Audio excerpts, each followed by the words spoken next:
पिछले क्लास में classification of alcohol पूरा समाप्त हो गया था क्या जी। चलिए हेडिंग डालिए तो।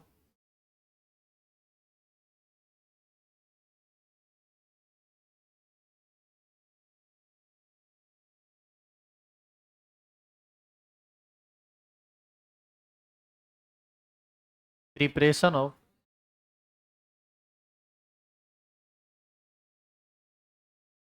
Alcohol.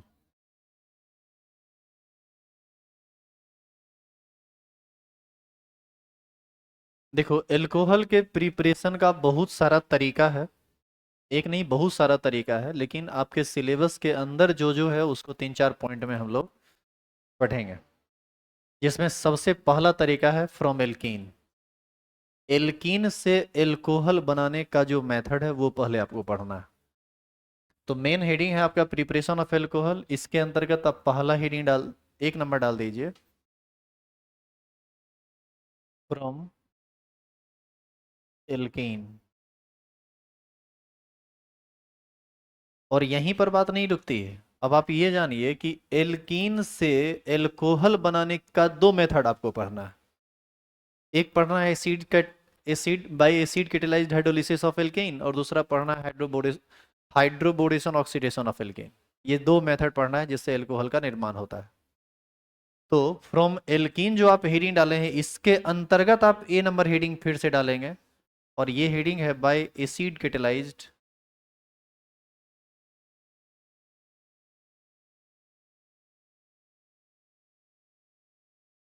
Bye acid catalysed hydrolysis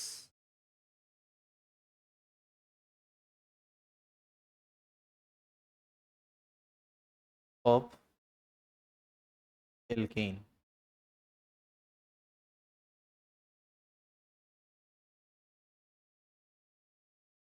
bye acid catalysed hydrolysis of alkene.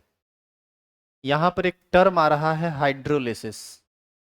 Hydrolysis word जब भी आ जाए समझ लीजिए ऑर्गेनिक रिएक्शन में वाटर इन्वॉल्व हो रहा है। वाटर के द्वारा ही वहाँ पर रिएक्शन होना है। और एसिड कैटेलाइज्ड हाइड्रोलिसिस का मतलब वहाँ पर एसिड जो है वह कैटेलिस्ट के रूप में उपस्थित रहेगा। यानी हम लोग एल्कीन का हाइड्रोलिसिस करवाएंगे in presence of acid catalyst, और यही क्या प्रोडक्ट देता है, एल्कोहल। तो यहाँ पर हम एरो देखिए ये लिख सकते हैं, हम ये लिख सकते हैं acid catalysed hydrolysis of alkene gives alcohol. अब रिएक्शन कैसे होगा वो तो रिएक्शन वाला बात है, देखते हैं आगे। लिखिए तो नीचे एरो देखें, लिखेंगे एरो देखे, acid catalysed hydrolysis, acid catalysed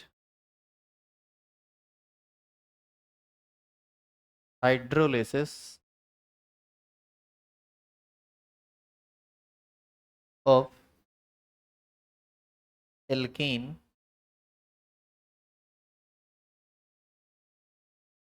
gives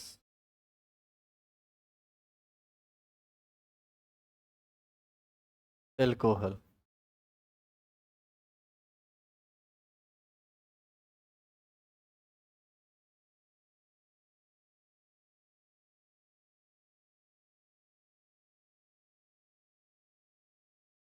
तो क्या लिखा हुआ, देखिए रिएक्शन।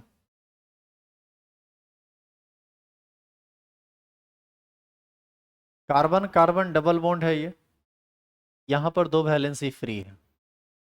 इसी का रिएक्शन किसके साथ होना है, वाटर के साथ। ये किसका एग्जाम्पल है, एल्कीन का। और ये दोनों वैलेंसी फ्री हम रखे हैं। यहाँ पर आप अपने हिसाब से जो इच्छा हो आप जोड़ सकते हैं। जो इच्छा हो जोड़ सकते हैं का मतलब क्या जोड़ दीजिएगा, या तो आप हाइड्रोजन जोड़िएगा, नहीं तो फिर कार्बन का चेन जोड़िएगा। हाइड्रोजन हाइड्रोजन हाइड्रोजन हाइड्रोजन जोड़ दिए तो CH2 डबल बॉन्ड CH2 हो जाएगा। कार्बन का चेन जोड़ेंगे तो फिर प्रोपीन और उससे आगे का कंपाउंड बनेगा। इसका रिएक्शन आपको कराना है H2O के साथ, किसके प्रेजेंस में, किसी एसिड के प्रेजेंस में। एसिड मतलब H प्लस की उपस्थिति में। ये रिएक्शन करके प्रोडक्ट बनाता है। देखिएगा प्रोडक्ट क्या बनाता है, H2O जब भी टूटेगा तो H प्लस और OH माइनस दो भाग में टूटेगा।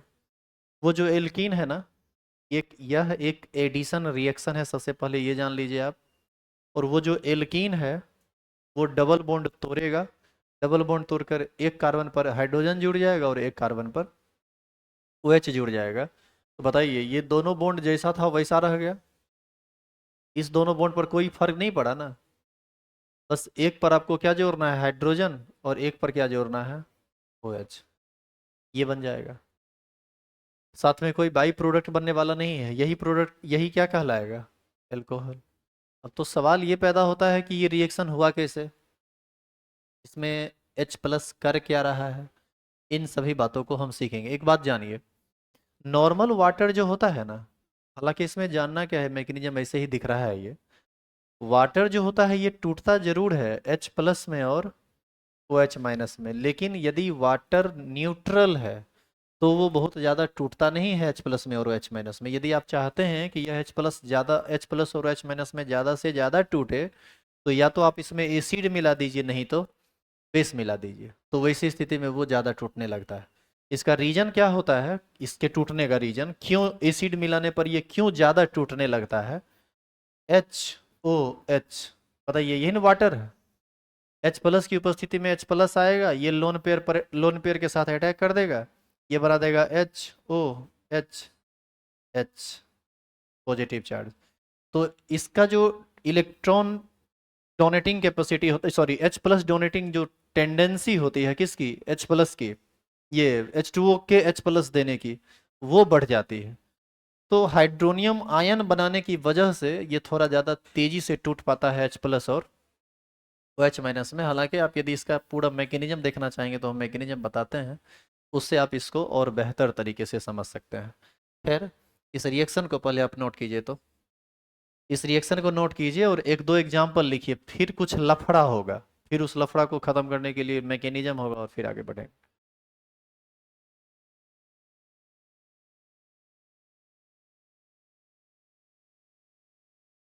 हालांकि बोर्ड लेवल पर दो रिएक्शन से भी काम चल जाएगा। सिर्फ रिएक्शन बता के छोड़ दें,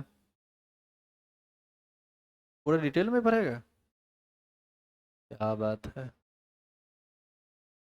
क्वेश्चन है, अभी कल एग्जाम हुआ है बोर्ड, ये बिहार बोर्ड में, वो पता नहीं कौन एग्जाम हुआ था, जो भी हुआ था। मेरे को ना क्वेश्चन पूछते हैं खड़ा करके, डिटेल में पढ़ेंगे।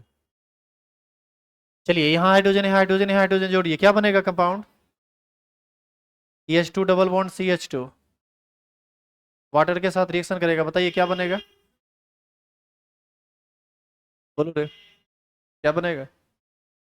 डबल बॉन्ड तोड़िए, एक तरफ हाइड्रोजन जोड़िए, एक तरफ OH जोड़िए, क्या बन जाएगा। ये CH2 से हो जाएगा CH3, डबल से हो जाएगा सिंगल, ये CH2 के बाद OH, यानी ये इथाइल एल्कोहल नहीं बना देगा, ये बना देगा CH3CH2OH। अच्छा, इस रूप में यदि इसको लिखना हम चाहें तो कैसे लिख सकते थे, ऐसे नहीं लिख सकते थे, CH2CH2, एक तरफ हाइड्रोजन और एक तरफ OH, तो यही ना है CH3CH2OH।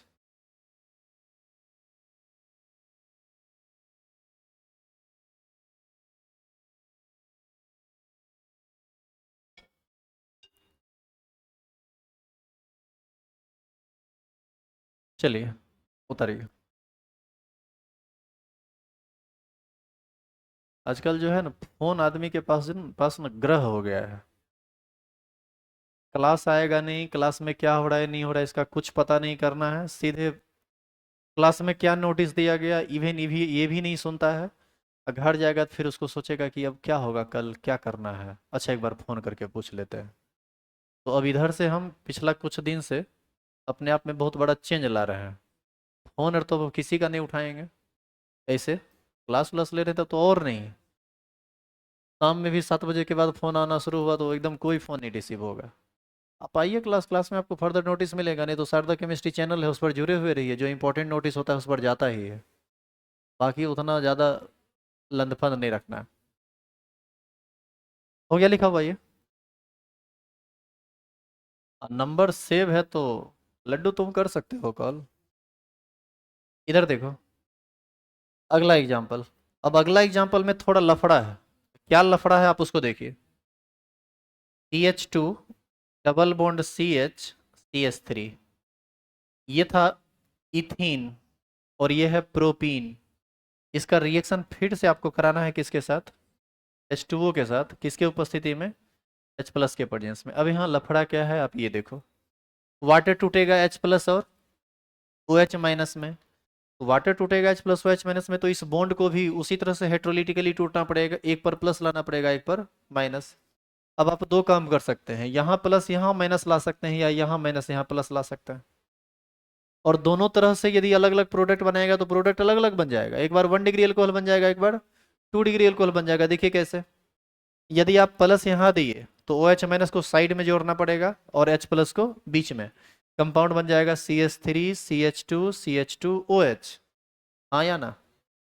और यदि आप माइनस यहाँ दिए और प्लस यहाँ दिए तो OH जुड़ेगा यहाँ पर और H प्लस जुड़ेगा वहां पर, तब प्रोडक्ट बनेगा CH3 CHOH CH3।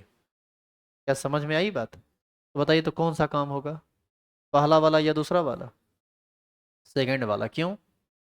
ऐसा इसलिए क्योंकि जब आप इस पर प्लस और इस पर माइनस देंगे तो ये 1 डिग्री कार्बो एनायन और 2 डिग्री कार्बो केटायन बनाएगा, और ये दोनों स्थिति में स्टेबल है। 1 डिग्री कार्बो एनायन स्टेबल होता है, टू डिग्री कार्बो केटायन स्टेबल होता है। यानी यहाँ पर जो रिएक्शन होगा, इस रिएक्शन में यही प्रोडक्ट बनेगा। हाइड्रोजन इधर जुड़ेगा, यानी CH3 सिंगल बॉन्ड CH, ये तो CH3 है ही, और यहाँ पर क्या जुड़ेगा? OH। इस तरह से ये बन जाएगा प्रोपेन टू ऑल, या इसी को आप आइसोप्रोपाइल अल्कोहल भी कहते हैं। समझ में आई बात? मैकेनिज्म छोड़िए, इतने से काम खत्म कीजिए इसका, उतारिए, कोई फायदा नहीं। अरे इतने बात होना है, वहां भी यही इंटरमीडिएट बनेगा, आगे काम होगा। H प्लस का जो काम है ना, ये सिर्फ वाटर को तोड़ने के लिए लिया जाता है, वाटर ज्यादा से ज्यादा टूटे और रिएक्शन आसानी से हो सके, बस इसीलिए लिया जाता है। इससे ज्यादा इसका कोई ज्यादा वर्क नहीं है। जितना डिटेल में बताते हैं तो हम उतना कंफ्यूज होते हो।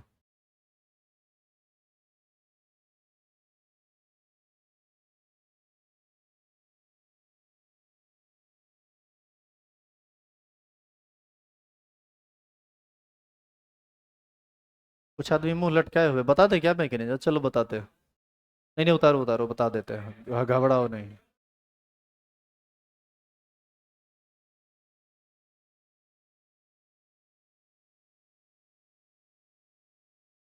ठीक है, छोड़ देते हैं। आइए थोड़ा क्वेश्चन थोड़ा डिस्कस करते हैं। ये क्वेश्चन डिस्कस इसलिए करना जरूरी है ताकि आपका कॉन्फिडेंस थोड़ा बिल्ड होगा। जो आप पढ़े हैं उसी से क्वेश्चन पूछा जा रहा है, और आप बिल्कुल सही ट्रैक पर जा रहे हैं हमारी तरफ से। आप अपनी तरफ से आपका अपना ट्रैक क्या है वो आप देख लीजिए, और वही हम भी थोड़ा चेक कर लेंगे ना। अभी अभी जब क्वेश्चन पूछा जाएगा तो हाथ खड़ा करेंगे आप, कि आप किसको आता है किसको नहीं। क्वेश्चन पूछा गया है सबसे पहला, कुछ क्वेश्चन ऐसा है जो अभी पढ़ाई नहीं हुआ है ऑर्गेनिक से, ऑर्गेनिक से ज़्यादा क्वेश्चन है, सिलेबस भी आपका ऑर्गेनिक का ज़्यादा है तो क्वेश्चन भी ज़्यादा रहेगा। तो वो वाला क्वेश्चन हम जब आएगा तो हम बता देंगे। नंबर क्वेश्चन है आपके पास? कुछ लोगों के पास तो होगा ही, कुछ लोगों के पास है। देखिए, हम एकदम 1 बाय 1 चलते हैं, कोई क्वेश्चन छोड़ेंगे नहीं, जहां से छोड़ेंगे वहां से क्वेश्चन पढ़ा ही नहीं हुआ, एकदम बड़ा सीक्वेंस में पूछा है। अब जानते हैं, बड़ा सही तरीके से क्वेश्चन किया है, और क्वेश्चन कंसेप्चुअल भी है, हल्का भी है, भारी भी है, सब तरह का क्वेश्चन है। मतलब एकदम आप लोग के लेवल का क्वेश्चन है, आप ही लोग इसको कर भी सकते हैं। क्वेश्चन नंबर 1 बात बिल्कुल नहीं करेंगे। क्वेश्चन नंबर 1 है, unit cell of a body centred cube, sorry, the number of atoms in the unit cell of a body centred cube is. Body centred unit cell में कितने इफेक्टिव एटम होते हैं? दो। क्या नहीं जानते हैं आप? SC में 1, PCC में 2, और FCC में 4। क्वेश्चन नंबर 2 है, the bond present in solid sodium chloride is. Sodium chloride Na plus और Cl माइनस से बनता है, और ये electrostatic force of attraction work करेगा यहाँ पर, तो ये बॉन्ड कैसा होगा? आयनिक। तो इसका सही ऑप्शन है बी नंबर। इसमें ऑप्शन था कोवेलेंट, मॉलिक्यूलर, आयनिक और metallic. Question number 3, which of the following is an amorphous और नॉन क्रिस्टलाइन सब्सटेंस? ऑप्शन है NaCl, graphite, diamond, glass. NaCl, graphite, diamond, ये सब क्रिस्टलाइन सॉलिड है, काफ़ी मजबूत होता है नेचर में, और सब में कंस्टिट्यूएंट पार्टिकल्स का रेगुलर अरेंजमेंट होता है। ये जो ग्लास है यही सुपर कोल्ड लिक्विड है, और ये आभासी ठोस होता है, स्यूडो सॉलिड होता है, और इसीलिए ये एमॉर्फस क्रिस्टल के एमॉर्फस सॉलिड के अंतर्गत या एमॉर्फस क्रिस्टल के अंतर्गत आता है। अगला क्वेश्चन है, Frenkel defect is not exhibited by. आप याद कीजिए, शॉटकी डिफेक्ट और फ्रेंकेल डिफेक्ट में एग्जाम्पल लिखाया गया था। AgCl, AgBr ये सब जो है ना शॉटकी डिफेक्ट के अंतर्गत आता है, और KBr जो है, क्योंकि इसमें केटायन और एनायन के साइज में बहुत बड़ा अंतर होता है, ये आता है किसके अंतर्गत? फ्रेंकेल डिफेक्ट के अंतर्गत। तो इसका सही आंसर होगा KBr। क्वेश्चन नंबर 5 है, most crystal shows good cleavage because their atoms, ions और molecules are.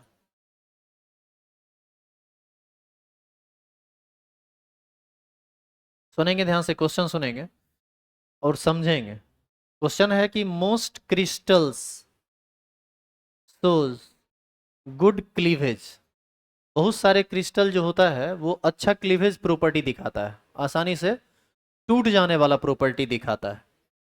Because their atoms, ion और मॉलिक्यूल्स आर।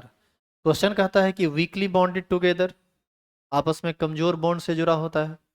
दूसरा कहता है फॉर्मली बॉन्डेड टुगेदर, ये मजबूती से होता है, इसका मतलब। आगे है स्फेरिकल सिमेट्रिक। स्फेरिकल सिमेट्रिक का मतलब स्फेरिकल, उसका सिमेट्रिसिटी जो होता है वो स्फेरिकल होता है, सारा का सारा एटम गोलाकार रूप में जुड़ा होता है। गोलाकार तो खैर जुड़ता ही नहीं है, एटम ना गोल होता है, जुड़ता थोड़े गोलाकार। और अरेंज्ड इन प्लेन्स, वो याद है, प्लेन सतह बाई सतह जुड़ता चला जाता है। तो सतह बाई सतह जुड़ेगा तो जिस सतह से जुड़ेगा उस सतह पूरा का पूरा तोड़ के अलग कर देगा, आराम से वहां से टूटेगा। तो इसका सही आंसर यही होगा, arranged in planes.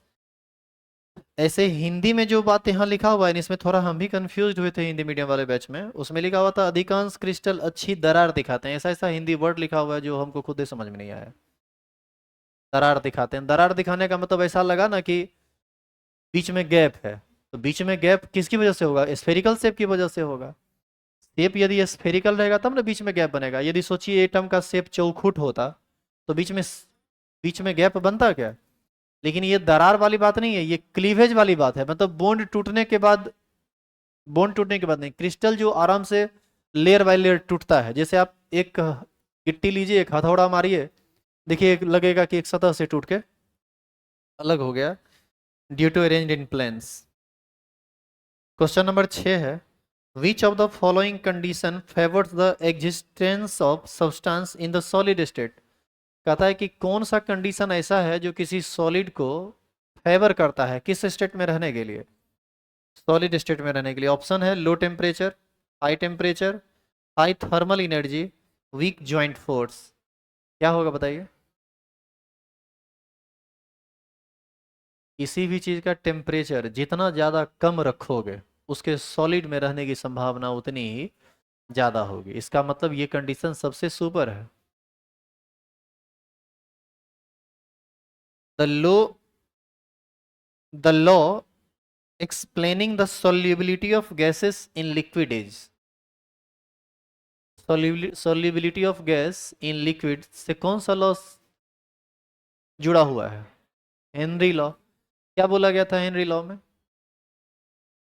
solubility of any gas in a solvent or solution is directly proportional to partial pressure of that gas over the solution or over the solvent, where ये solubility is directly proportional to P लिखते थे, जहां पर S बराबर आया था KH into P, where KH is Henry constant. याद है, ये सब बताया गया था। इसका आपको स्पेशल केस भी बताया गया था। क्वेश्चन आगे है, the most soluble gas in water is. आपसे क्वेश्चन पूछा है कि वाटर में सबसे ज्यादा घुलने वाला गैस कौन सा है? इसमें ऑप्शन है कार्बन डाइऑक्साइड CO2, दूसरा है NH3, तीसरा है N2 और चौथा है H2। सबसे कम घुलता है हाइड्रोजन, उससे कम घुलता है नाइट्रोजन, उससे कम घुलता है CO2 और सबसे अधिक इस चारों में घुलता है NH3। इसका रीजन बड़ा साफ है। NH3 में हाइड्रोजन नाइट्रोजन के साथ जुड़ा हुआ है और ये जल के मॉलिक्यूल के साथ इंटर मॉलिक्यूलर हाइड्रोजन बॉन्डिंग का निर्माण करेगा, जिसके वजह से ये सबसे ज़्यादा सॉल्युबल होगा। कौन इसका सही जवाब होगा? NH3। कुछ लोग CO2 बोल रहे हैं, आपको CO2 के बारे में पता है? ये नॉन पोलर कंपाउंड है।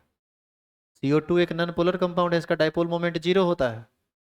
ये नहीं होगा सबसे ज़्यादा होगा NH3। और इसके पीछे का रीजन है inter formation of intermolecular hydrogen bonding between ammonia and water molecule, because hydrogen atom is bonded with nitrogen in NH3 and hydrogen atom is bonded in with oxygen in H2O. Question number 9, the example of suspension is. Suspension का सही example है, कहाँ हंस रहे तुम बार बार? इधर आओ, इन्हें आओ, इधर बाहर आओ, चलो निकलो इधर, बड़ा छटपटा रहा है तो मुझे, इन्हें इधर आओ। कहाँ घर है? इधर आओ। चित्र और घर है, तरंगदारी करेगा? कहाँ हंस रहा है? क्या क्या बोल रहा था? बोलो ना, क्या बोल रहा था? तुम अभी से नहीं, बहुत देर से हंस रहे हो। तुमको हम 3 बार इग्नोर कर चुके, तुमको पता है? तुमको बेहतर पता है। चलो चलो बोर्ड पर आओ।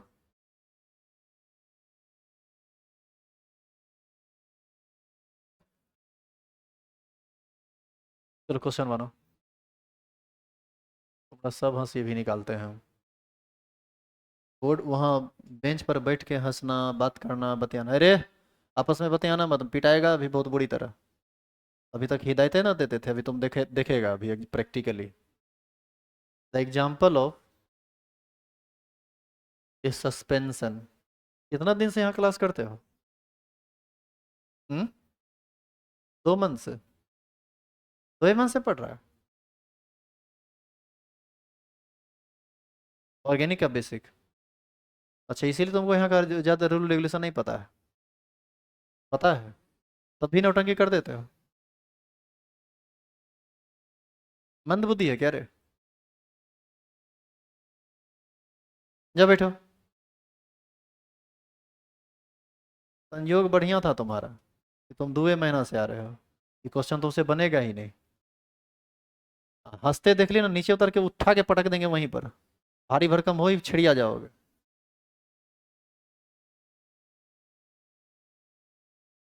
The example of A suspension is.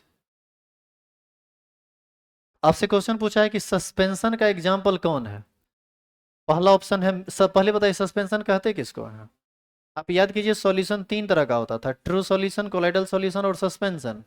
Suspension में सॉलिड पार्टिकल्स नीचे जाके बैठ जाता है। तो मिल्क सस्पेंशन है नहीं, एल्कोहल सस्पेंशन है नहीं, यूरिया पानी में घुल ही जाता है, ट्रू सॉल्यूशन बनाता है। आगे है mixture of water and chalk. Chalk का डस्ट जब पानी में डाल दोगे ना, तो वो मिलाओगे तो देखोगे मिल गया, लेकिन थोड़ा देर छोड़ोगे तो पता चलेगा वो चॉक का सारा डस्ट नीचे जाके बैठ गया। जैसे मिट्टी का, जैसे कभी कभी आप बना लीजिए मिक्सचर पानी और मिट्टी का, देखिएगा पानी पूरा का पूरा एकदम मटमैला हो गया है। और थोड़ा देर छोड़ दीजिए, देखिएगा पूरा का पूरा मिट्टी नीचे जाके बैठ जाएगा और पानी एकदम स्वच्छ दिखेगा आपको। और सही में वो पानी बहुत ज़्यादा प्योर होता है। तो इसका एग्जाम्पल यही सही है। क्वेश्चन नंबर 10 है, which of the following is a pair of miscible liquids. कौन सा पेयर ऐसा है जो आपस में मिसिबल है, मतलब घुलने वाला? ऑप्शन है ऑयल इन वाटर, क्या मिसिबल है ये? केरोसिन इन वाटर, ये भी मिसिबल नहीं है। Vegetable oil and corn syrup, ये भी मिसिबल नहीं है। Ethanol and water, ethanol highly soluble होता है वाटर में, ये मिसिबल लिक्विड है, इसका सही आंसर यही होगा। क्वेश्चन नंबर 11 है, fog is an example of colloidal system consisting of. Fog कैसा सिस्टम है कोलाइडल सॉल्यूशन का, ये क्या रखता है? आप याद कीजिए, फॉग ये गैस में लिक्विड मॉलिक्यूल्स को रखता है, तब ना फॉग में चलते हैं तो पिप ये आईब्रो पर, पिपनी पर, इस सब पर पानी जमा हो जाता है। तो क्या होगा? Liquid in, liquid in gas है कोई? हाँ, ये लिखा हुआ है लिक्विड डिस्पर्स्ड इन गैस, मतलब गैस में घुला हुआ लिक्विड, यही ना है इसका आंसर। और पहला ऑप्शन था solid dispersed in gas, gas में सॉलिड, ये तो डस्ट पार्टिकल हो गया। लिक्विड डिस्पर्स्ड इन गैस यही होगा, गैस डिस्पर्स्ड इन गैस ये मिक्सचर ऑफ गैस हो गया, solid dispersed in liquid. Question number 12, the component of an emulsion are, emulsion का कंपोनेंट क्या होता है? दोनों का दोनों लिक्विड होता है, बस दोनों का दोनों इमिसिबल लिक्विड होता है जिसको किसी इमल्सिफाइंग एजेंट के द्वारा मिक्स कराया जाता है। जैसे तेल और पानी को आप मिलाइएगा तो मिलेगा नहीं, उसी का यदि आपको इमल्सन बनाना है थोड़ा सा सर्फ उसमें डाल दीजिए, डिटर्जेंट थोड़ा डाल दीजिए, देखिए पूरा का पूरा घुल जाएगा। तो क्या होगा इसका आंसर? ऑप्शन नंबर ए है a liquid and a solid, दूसरा है a liquid and a gas, two solids and two liquids, क्या होगा? Two liquids. Question number 13, which of the following isomeric alcohol is most soluble in water, इस question में एक गड़बड़ी किया है, क्वेश्चन सेट करने वाले लोग से थोड़ी सी मिस्टेक हुई है। आपसे क्वेश्चन कहता है कि नीचे कुछ आइसोमेरिक एल्कोहल दिया गया और आपको बताना है कि उसमें कौन मोस्ट सॉल्युबल है। पहला लिखा n butyl alcohol, n butyl alcohol का मतलब 4 कार्बन का स्ट्रेट चेन लीजिए, इसमें क्या जोड़ दीजिए OH, इसी को हम लोग नॉर्मल ब्यूटाइल एल्कोहल कहेंगे या इसी को एन ब्यूटाइल एल्कोहल कहा जाएगा। दूसरा है आइसोप्रोपाइल एल्कोहल, गलती यहीं पर हुई है, आइसोप्रोपाइल एल्कोहल हम इसको बोलते हैं। आप जरा बताइए कि क्या ये आइसोमेरिक है? क्वेश्चन में कह रहा है आइसोमेरिक, लेकिन क्या ये आइसोमेरिक है? आइसोमेरिक नहीं है, एक्चुअल में इसको कहना था isopropyl, sorry iso butyl alcohol ये बोलना था, और आइसो ब्यूटाइल एल्कोहल बोलता ना तो ये कंपाउंड होगा। आगे है secondary butyl alcohol, secondary butyl alcohol में OH सेकेंडरी कार्बन पर लगेगा। और टर्शियरी ब्यूटाइल एल्कोहल ये है। ये सबको तो खैर बढ़िया से आप याद कर लीजिए कौन क्या है, ये सब नाम भी पूछता है, आपसे पूछता है कि बताइए इसमें कौन सबसे ज्यादा सॉल्युबल होगा। ये तो तय है, ये तो तय है कि ये सब का सब पानी में घुलेगा, क्योंकि अल्कोहल पानी में घुलता है, सॉल्युबल होता है। आपसे पूछता है कि कौन सबसे ज्यादा सॉल्युबल होगा, आप याद कीजिए आपको एक बात बताया गया था, बताइए तो आपकी इसका सही आंसर क्या होगा? Option number D is the correct answer. क्यों? क्योंकि आपको ये बताया गया था कि ब्रांचिंग जितनी ज्यादा होती है उसका सरफेस एरिया उतना ही कम होता है, और सरफेस एरिया जितना कम होता है उसमें वंडरवाल फोर्स ऑफ अट्रैक्शन उतना ही कम होता है, जिसकी वजह से उसका उड़ने का चांस ज़्यादा रहता है in case of isomeric form. तो इसका सही जवाब होगा ये। सबसे ज़्यादा घुलने सबसे ज़्यादा उड़ने का टेंडेंसी यानी सबसे कम बॉइलिंग पॉइंट इसका होगा। वैसे क्वेश्चन क्या पूछा था? अरे अधिक घुलनशील पूछा है, हम कथनान की बात कर रहे थे, वैसे एक बार देख लेते हैं। अधिक घुलनशील होगा।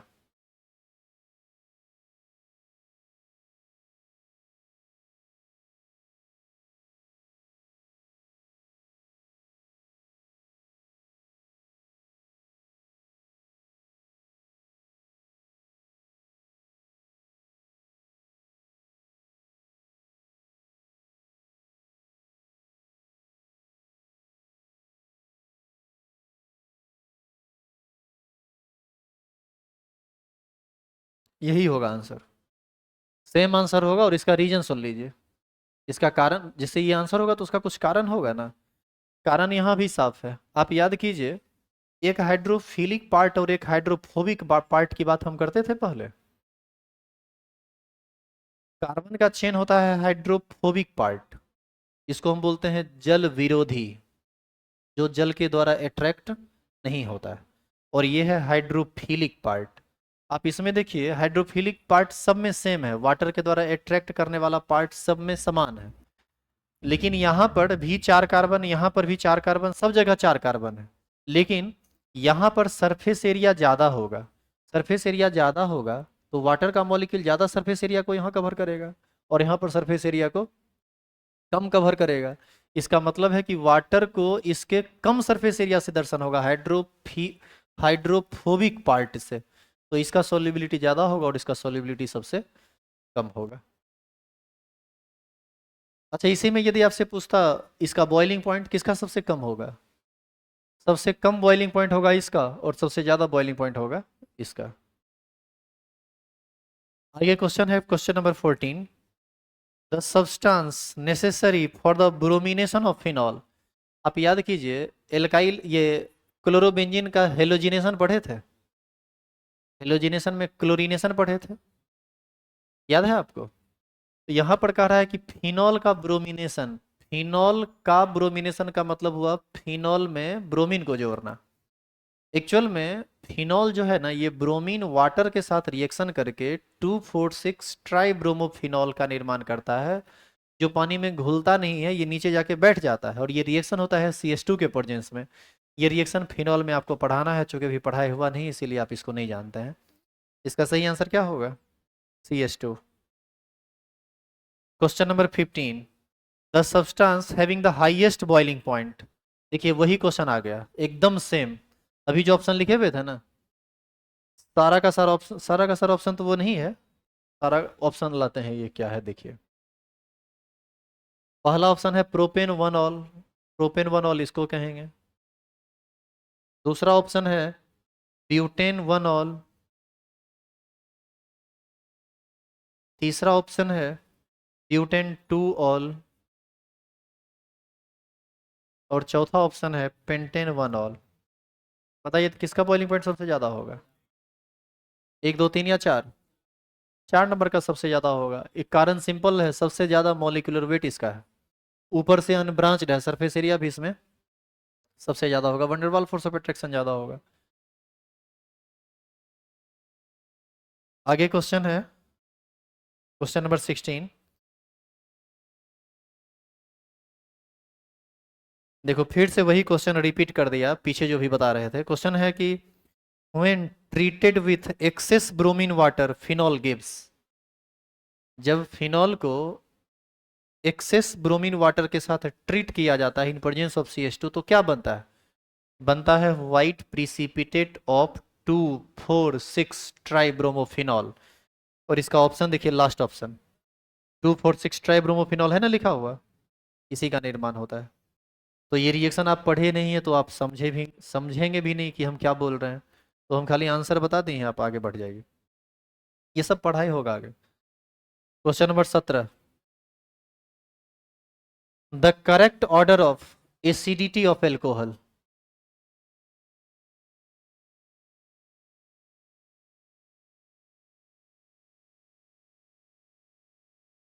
एल्कोहल के एसिडिक स्ट्रेंथ का सही क्रम आपसे पूछ रहा है।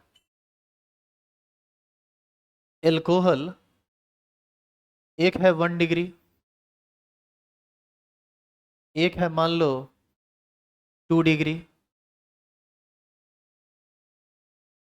और एक है मान लो 3 डिग्री।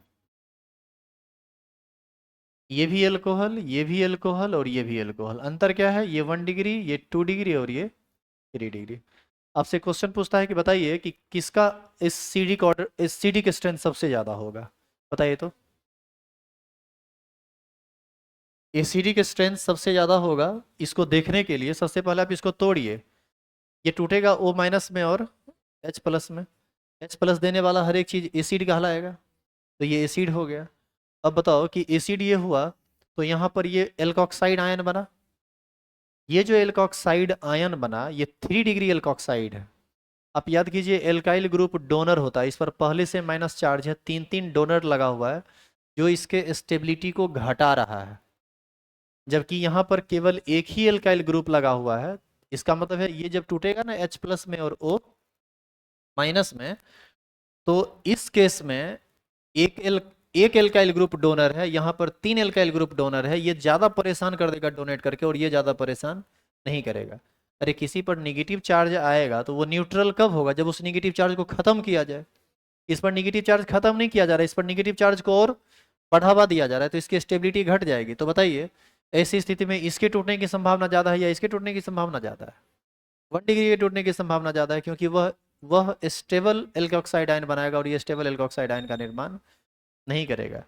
तो 1 डिग्री सबसे ज्यादा एसिडिक होगा, 2 डिग्री उससे कम और 3 डिग्री सबसे कम।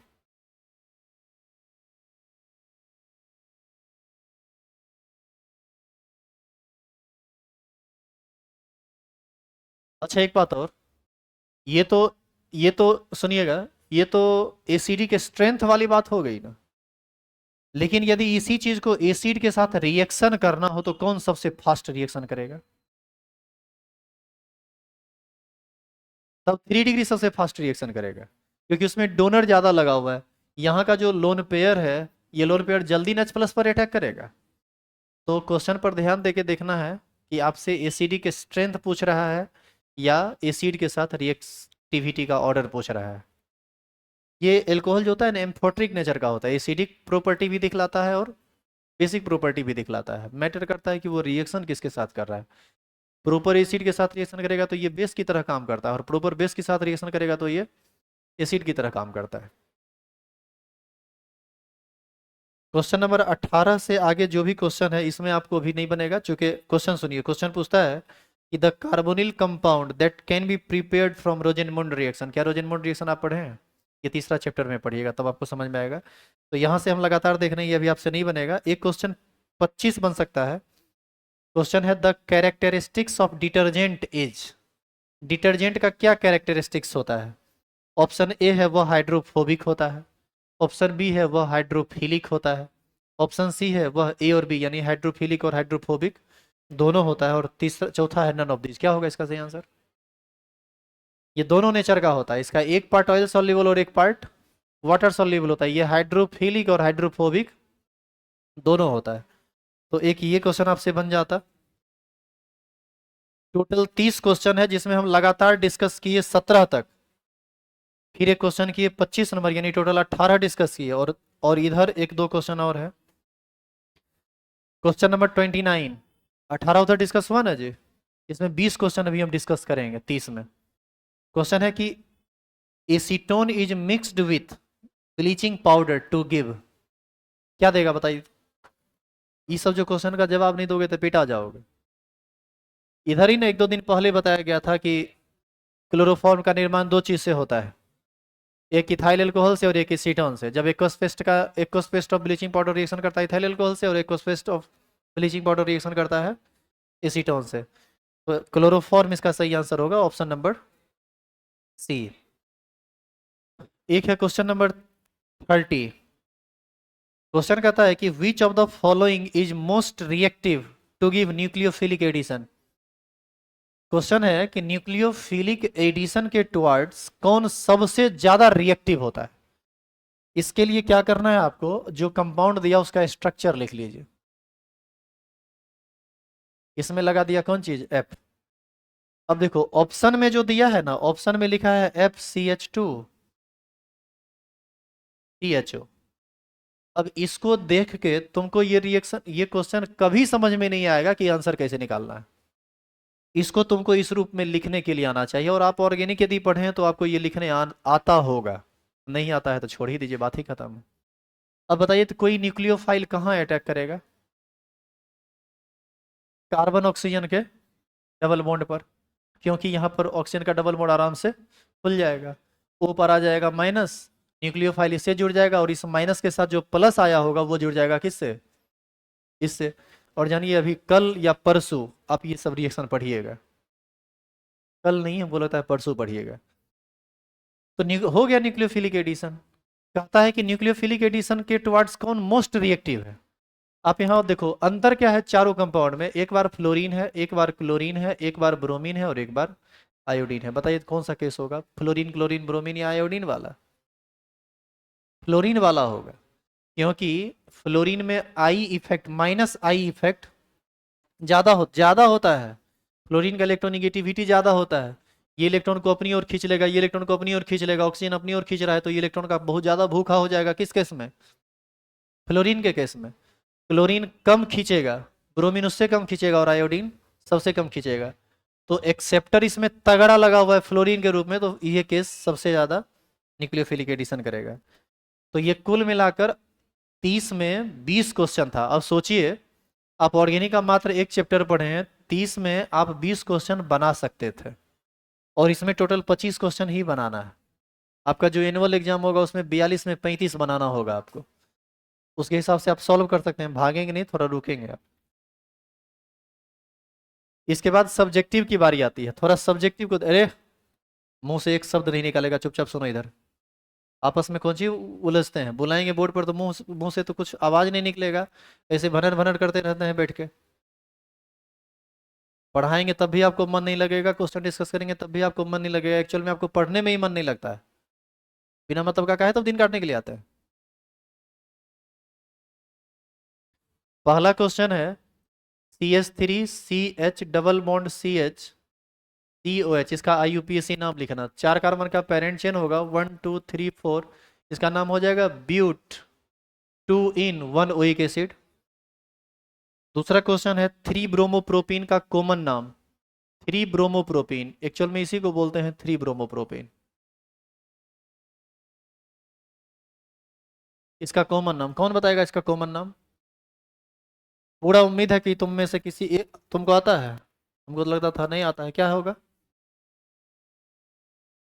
अब बताइए कि एक आदमी या 2 आदमी को मात्र पता है, और आप लोग गधा से कम थोड़ी हैं। कल बताया गया था कि इस ग्रुप को हम लोग एलाइलिक ग्रुप कहते हैं, और इसमें Br लगा हुआ है तो इसका नाम हो जाएगा एलाइलिक ब्रोमाइड। इसी में यदि CH2CH Br रहता तो इसका नाम हो जाता विनाइलिक ब्रोमाइड, लेकिन आपको कहाँ से पता रहेगा? खैर बैठ जाइए। आगे क्वेश्चन है, सेलिसाइलिक एसिड का IUPAC नाम क्या होगा? ये आप अभी नहीं पढ़े, इसी चैप्टर में आप सेलिसाइलिक एसिड को पढ़ेंगे, तीसरा चैप्टर में भी पढ़ेंगे। सेलिसाइलिक एसिड इसको बोला जाता है, OHCHO COH। क्या नाम क्या होगा इसका? ऑर्थो हाइड्रोक्सी बेंजोइक एसिड, ये नहीं इसका नाम होगा। आगे क्वेश्चन है कि what is the correct order of boiling point of alcohol having the same number of carbon atom. आपसे क्वेश्चन पूछता है कि यदि कार्बन एटम की संख्या समान हो तो बताइए कि किसका boiling point, what is the correct boiling point का ऑर्डर क्या होगा? बॉइलिंग पॉइंट का ऑर्डर क्या होगा? 3 डिग्री का सबसे कम होगा, 2 डिग्री का उससे कम होगा, और 1 डिग्री का सबसे कम होगा। अच्छा ये बताओ, समान कार्बन लोगे तो आइसोमेरिक फॉर्म लोगे, आइसोमेरिक फॉर्म लोगे तो जो जितना अनब्रांच्ड होगा उसका बॉइलिंग पॉइंट उतना ज्यादा होगा। तो ब्रांच सबसे हैवी कौन होगा? 3 डिग्री। उससे कम कौन होगा? 2 डिग्री। सबसे कम कौन होगा? 1 डिग्री। आगे क्वेश्चन है, name the reagent use to convert ethanol to acetic acid. Ethanol से एसिटिक एसिड प्राप्त करने की विधि इसी चैप्टर में आपको पढ़ना है। KMnO4 लीजिएगा या CrO3 लीजिएगा तो ये रिएक्शन आगे प्रोसीड करता है। अभी आप नहीं पढ़े, नहीं आपसे बनेगा। एल्डोल कंडेंसेशन नहीं पढ़े, नहीं बनेगा। आगे क्वेश्चन है 7 number, what is meant by Wurtz reaction, explain with example. क्या उर्ज रिएक्शन आप पढ़े हैं? बन जाएगा, याद कीजिए, VVL लगा के लिखाए थे। आगे है हेनरीज लॉ, बन जाएगा हेनरी लॉ। आगे है, व्हाट इज इवेलियोस्कोपिक कांस्टेंट और मोलल एलिवेशन कांस्टेंट केवी। क्या केवी को आप डिफाइन नहीं कर सकते हैं? आप सॉल्यूशन चैप्टर में देखिएगा, इसको डिफाइन किया गया है। Elevation in boiling point of molal solution is called molal elevation constant और एवेलियोस्कोपिक कांस्टेंट, जिसको हम डिनोट करते हैं किस चीज से? केवी से। अब यहाँ पर एक परेशानी है, क्वेश्चन नंबर 11 में है, explain a conductor insulator and semiconductor using the bend theory. आप कंडक्टर, सेमीकंडक्टर और इंसुलेटर को डिफाइन तो कर देंगे, लेकिन बेंड थ्योरी के अकॉर्डिंग डिफाइन नहीं कर पाएंगे, क्योंकि ये टॉपिक हम छोड़े हुए हैं। आप याद कीजिए, आपको बोला गया था संडे को पढ़ाएंगे, लेकिन क्लास उसका अभी तक हो नहीं पाया है।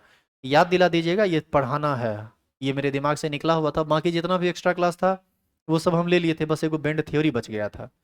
CFT का एक्स्ट्रा क्लास लिए थे, सॉल्यूशन के ग्राफ का एक्स्ट्रा क्लास लिए थे, बस एगो इसका छूट गया था, तो ये याद से पढ़ लीजिएगा।